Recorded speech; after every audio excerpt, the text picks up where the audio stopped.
दोस्तों आज का वाकया जो है वो एक हिंदू लड़की को लेकर है। जी हाँ, आज जिस वाकये को हम आपको सुनाने जा रहे हैं, बताया जा रहा है कि ये वाकया जो है ये उत्तर प्रदेश का है। ऐसे वक्त में दोस्तों इस वाकये की मैं तस्दीक तो नहीं करता, ये वाकया महज मैं आपको अमन अमान और भाईचारे के लिए सुना रहा हूँ। दोस्तों हम जानते हैं कि देश के हालात इस वक्त नाजुक बने हुए हैं और कहीं ना कहीं एक समुदाय को दूसरे समुदाय के शख्स के साथ बैठते हुए इस वक्त खौफ आ रहा है। और ये खौफ बनाने वाला कोई और नहीं, यकीनन मीडिया है और राजनेता हैं। ऐसे वक्त में दोस्तों आपको बता देना चाहता हूँ कि किसी को किसी चीज़ से डरने की ज़रूरत नहीं, क्योंकि ना हिंदू बुरा है ना मुसलमान बुरा है। बुरे वो लोग हैं जो कि इस देश के अंदर अमन अमान और भाईचारे को ख़त्म करने की कोशिश में लगे हैं। और सच है कि उनकी तादाद जो है वो बहुत कम है, लेकिन ये भी सच है कि एक मछली पूरे तालाब को गंदा कर देती है और इसी वजह से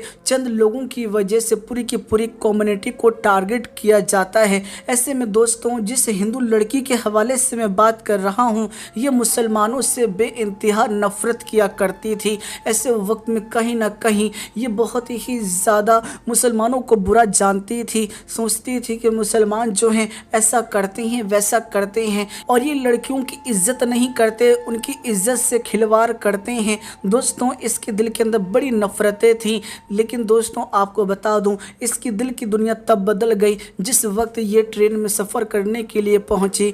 आपको बता दूं इसका सफ़र जो था वो मुंबई से सीधा लखनऊ की तरफ था। ऐसे में दोस्तों ये ट्रेन में सफ़र करने के लिए बैठी, जिस वक्त इसने अपनी बोगी में नज़र डाली उस वक्त इससे कोई भी नज़र ना आया। आपको बता दूं तभी अचानक एक शख्स जो है वो इसके आगे आके बैठ गया। दोस्तों उस शख्स की दाढ़ी थी, ऐसा महसूस हो रहा था कि शायद ये मुसलमान हैं। लड़की जो थी वो खौफ खाने लगी, डरने लगी, कहीं ऐसा तो नहीं कि ये मुसलमान मेरा फ़ायदा उठा ले, कहीं ऐसा तो नहीं कि आज मेरी इज्जत दांव पे लग जाए। दोस्तों लड़की जो थी वो बहुत ज़्यादा घबरा रही थी, लेकिन मजबूर थी, उसे सफ़र करना ही करना था। आखिर करती क्या। दोस्तों ऐसे वक्त में आपको बता दूं सामने वाला शख्स जो था वो भांप लेता है कि सामने बैठी हुई लड़की जो है वो मुझसे खौफ खा रही है।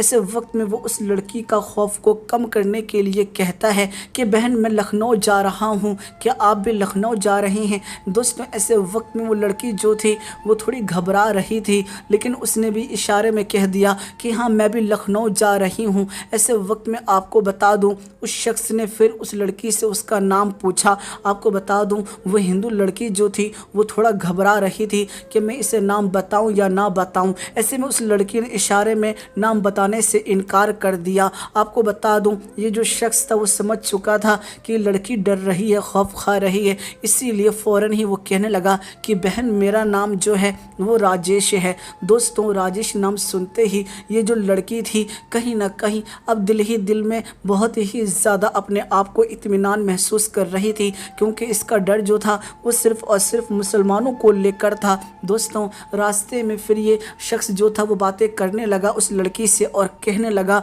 कि बहन मेरी नानी का घर जो है वो भी लखनऊ के अंदर ही है और मैं अभी अपने नानी के घर ही जा रहा हूँ। दोस्तों ये तमाम बातें जब धीरे धीरे करके होने लगी तो उस लड़की का जो डर था वो पूरे तरीके से ख़त्म हो गया। उस लड़की का सफ़र जो है बहुत अच्छा गुजरा। आपको बता दूं ऐसे वक्त में वो हिंदू लड़की जो थी वो उस मुसलमान शख्स से ये बात कहने लगी कि भाई आपके साथ मेरा ये सफ़र बहुत अच्छा गुजरा, मुझे किसी भी चीज़ का डर और खौफ नहीं आया। मुझे बहुत ज़्यादा डर लग रहा था कि मैं एक तन्हा लड़की हूँ और इस बोगी में अकेली हूँ, कहीं मेरे साथ कोई वाक़या पेश ना आ जाए। ऐसे वक्त में मैं आपसे बड़ी मुतासिर हुई हूँ और मैं चाहती हूँ कि आप नानी के घर से होने के बाद आप मेरे घर भी ज़रूर आइएगा। मैं अपने घर वालों को आपसे मुलाकात करवाऊँगी और बताऊँगी कि एक भाई से मेरी ट्रेन में मुलाकात हुई थी और किस तरह से उन्होंने मेरे सफ़र को आसान कर दिया।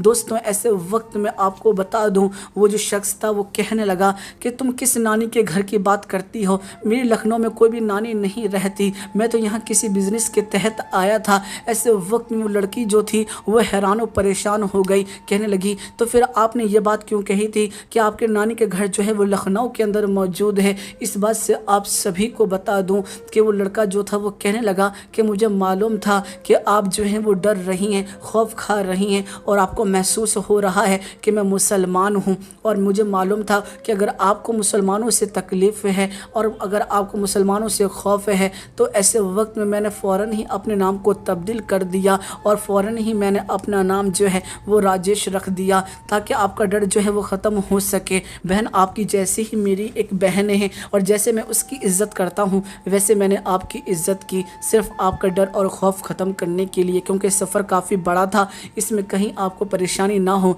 इसीलिए मैंने आपसे इतना कहा ताकि आपका डर ख़त्म हो जाए। ये जो हिंदू लड़की थी बड़ी हैरान थी, ये जो सोचती थी कि मुसलमान इतने बुरे होते हैं, लेकिन फ़ौरन ही ये समझ गई कि मुसलमान यकीनन अच्छे भी होते हैं। चंद लोगों की वजह से तमाम मुसलमानों को टारगेट किया जाता है। वो मुसलमान शख्स जो था वो कहने लगा कि मेरा नाम राजेश नहीं, मेरा नाम तो राशिद है। दोस्तों ये नाम सुनते ही वो बड़ी हैरान और परेशान थी कि भला पूरे रास्ते में एक मुसलमान शख्स के साथ एक बोगी में आई, लेकिन उसने मेरी ज़रा भी अकेलेपन का फ़ायदा नहीं उठाया, उल्टा सारे वक्त वो मेरी हिफाजत करता रहा और यहाँ तक कि हर तरीके से उसने मेरी मदद की। यकीनन मुसलमान बुरे नहीं होते, लोगों ने उनको बुरा बता दिया है। दोस्तों इसके दिल से जो भी मुसलमानों के लिए नफ़रत थी वो ख़त्म हो चुकी थी और यकीनन इसके दिल के अंदर मुसलमानों के लिए कहीं ना कहीं थोड़ी जगह बन चुकी थी। तो दोस्तों यकीनन मुसलमानों का किरदार ही कुछ ऐसा होता है। सच है कि मुसलमान कभी किसी बहन बेटी पर इज़्ज़त पे हाथ नहीं डालते।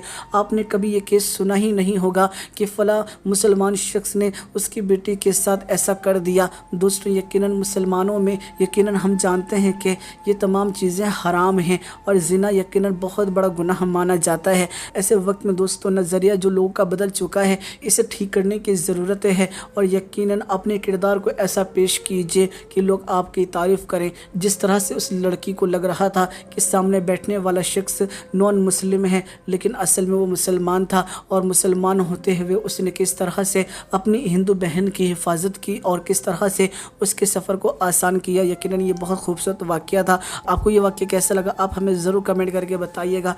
वीडियो पसंद आई है तो वीडियो को लाइक करके जितना ज़्यादा हो सके उतना ज़्यादा शेयर कीजिएगा।